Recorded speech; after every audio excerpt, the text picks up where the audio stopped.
It is becoming increasingly clear that the AFU is systematically attacking the enemy's fuel logistics. The attack on the oil depot is one of the elements of preparation for the counteroffensive actions of the AFU. This was confirmed by the Speaker of the Operational Command South, which is responsible for this direction. The tactic of destroying enemy logistics is one of the most effective since the beginning of the war. One of the elements of the reflection of enemy convoys to Kyiv was the undermining of fuel logistics. The fact is that supply lines according to the cannons should not exceed 100 kilometers, and for one battalion tactical group on average 10 to 12 fuel tankers are needed. In the occupied territories the enemy is not able to accumulate a reserve of fuel due to the destroyed relevant infrastructure and the missile reach of HIMARS systems. The only safe way to supply goes through the Crimea, but even this stretches logistics well over 100 kilometers. In total, the enemy has over 500 oil depots, but within reach of a few hundred kilometers this figure is much more modest, only 35 to 40 oil depots.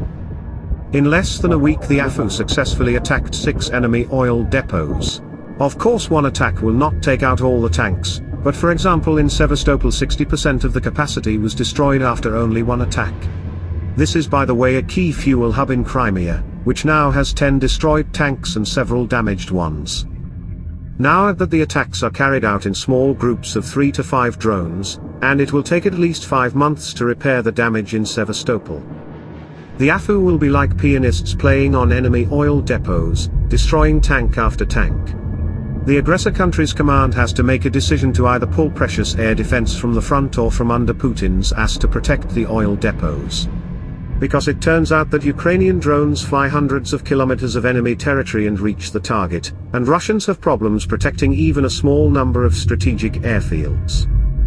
So one can only wish, play maestro play.